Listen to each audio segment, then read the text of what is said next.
Tentang letusan Gunung Merapi. Nah, untuk di kepala dan tubuh berita itu isinya kejadian tentang letusannya. Sedangkan untuk ekor berita hanya sejarahnya, misalnya seperti itu. Lebih khususnya pada kepala berita kan tadi isinya itu memuat informasi penting, yaitu menjawab unsur-unsur berita.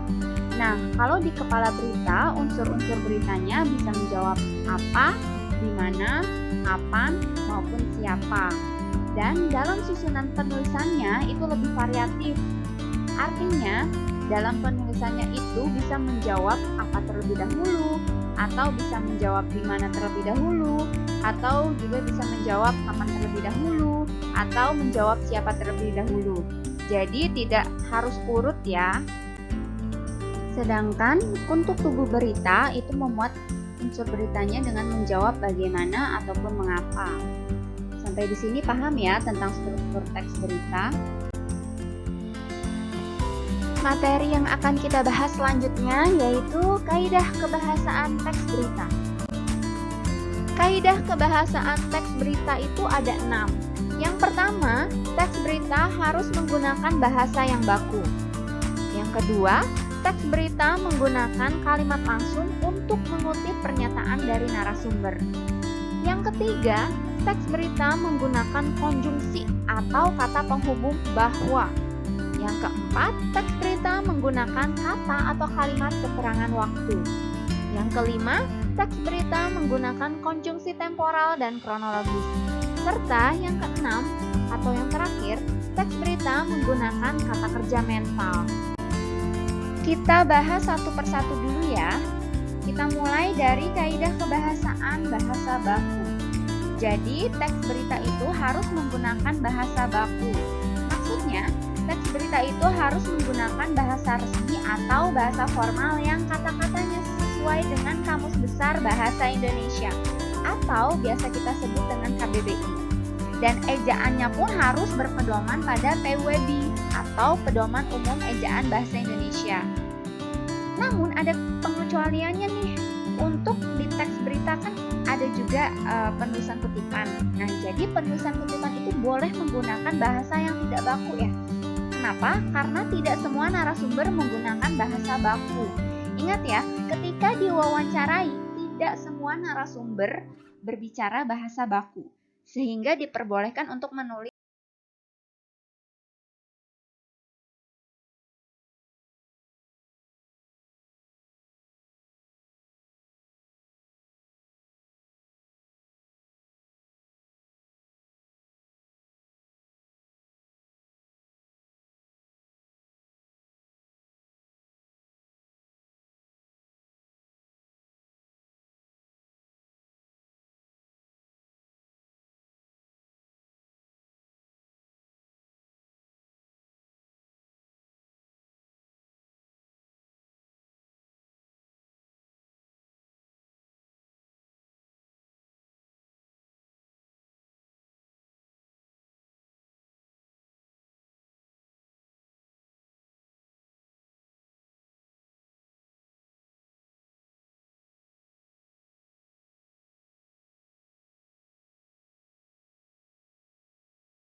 ya tentang kalimat langsung.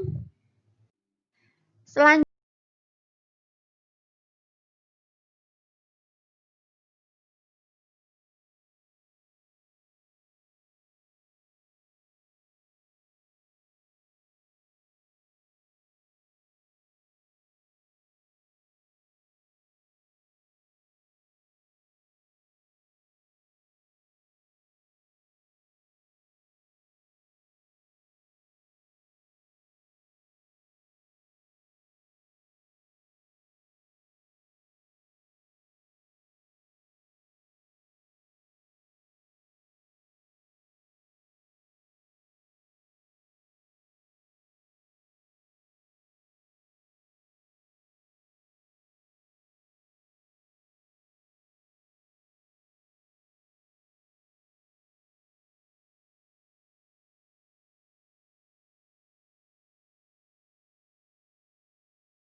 contoh konjungsi temporal dan kronologis ada macam-macam ya. Beberapa di antaranya ada kata kemudian, sejak, setelah itu, awalnya, dan akhirnya. Contoh kalimat yang menggunakan konjungsi temporal dan kronologis, kalian bisa baca pada tulisan yang berwarna oranye. Di situ ada kalimat yang berbunyi, kebakaran itu terjadi pada pukul 12.45, namun tak lama kemudian tim pemadam kebakaran datang. Nah, di situ ada kata kemudian yang penulisannya saya tebalkan. Nah,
hanya tersisa sekitar Rp200.000 saja.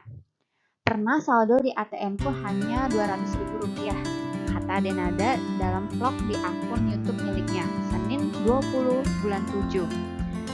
Selain lantaran biaya pengobatan, pelantun Sambutlah itu tidak punya tabungan lantaran minimnya pemasukan selama pandemi virus corona atau COVID-19. Akan tetapi, Denada enggan memberitahu putrinya agar tidak membuatnya khawatir dalam menjalani proses pemulihan penyakit leukemia. Aku enggak mau dia khawatir, ujarnya. Denada terpaksa menjual rumah demi memenuhi kebutuhan dan biaya pengobatan Aisyah. Sejauh ini, dirinya optimis semua cobaan tersebut bisa dilalui karena bantuan Sang Pencipta. Aku bersyukur masih ada sesuatu yang bisa dijadikan uang. Ceritanya seperti ini, jalan juga sebegini. Tetapi Allah nggak mungkin meninggalkan tanpa memberi pertolongan, singgung Denada. Setelah membaca, lalu kita mulai untuk menganalisisnya. Kita harus menemukan adik simbanya terlebih dahulu ya. Kemudian kita buat kotak atau tabel seperti gambar yang ada di bawah. Di kotak yang pertama itu ada judul berita. Nah, kalian tulis di sampingnya itu judul beritanya apa. Kemudian kita isi bagian yang kosongnya, yaitu pada menu paragraf keberapa dan paparan isinya. Kita mulai dari mengisi judul berita. Jadi, judul berita teks berita ini apa? Jawabannya yaitu perjuangan Denada demi pengobatan anak. Saldo tersisa Rp200.000. Itu adalah judul beritanya. Untuk bagian kepala berita, itu terdapat di paragraf keberapa, ayo? Jawabannya yaitu di paragraf ke-1 dan ke-2. Nah, paparan isinya apa? Yaitu jawaban dari apa, di mana, kapan, dan siapa ya. Nah, untuk jawaban apa, itu perjuangan Denada mendapatkan uang. Lalu, jawaban di mana? Di Singapura. Lalu, jawaban kapan? Senin tanggal 20 bulan 7. Lalu jawaban siapa? Yaitu Denada dan Aisyah. Selanjutnya untuk tubuh berita ada di paragraf keberapa, ayo? Jawabannya yaitu di paragraf ke-4 dan ke-5.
Sebenarnya untuk konjungsi bahwa di dalam teks berita tersebut itu tidak ada ya.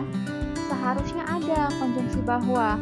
Idealnya itu kita bisa masukkan ke kata di paragraf ke-1 ya, setelah kata mengaku. Jadi di situ ada kalimat penyanyi denada mengaku bahwa sempat mengalami fase tidak punya uang saat mendampingi pengobatan anaknya. Nah, itu harusnya bahwanya itu letaknya ada di situ ya. Kemudian untuk contoh konjungsi temporal dan kronologis juga tidak ada ya di teks berita tersebut. Untuk keterangan waktu ini ada ya. Contoh kalimatnya yaitu Senin tanggal 20 bulan 7. Itu masuk ke keterangan waktu. Dan untuk kata kerja mental, contohnya yang ada di berita itu ada kata mengaku dan menyebut yang terdapat di paragraf ke-1, di mana kata tersebut itu merupakan hasil dari kegiatan pemikirannya denada. Nah, begitulah tadi penjelasan bagaimana cara menganalisis kaidah kebahasaan teks berita. Semoga kalian memahami apa yang dijelaskan tadi. Dan jika disuruh untuk menganalisis kaidah kebahasaan teks berita, kalian bisa menjawabnya. Begitulah tadi pembahasan tentang struktur dan kaidah kebahasaan teks berita. Semoga kalian paham ya tentang materi ini. Terima kasih atas perhatiannya. Wassalamualaikum warahmatullahi wabarakatuh.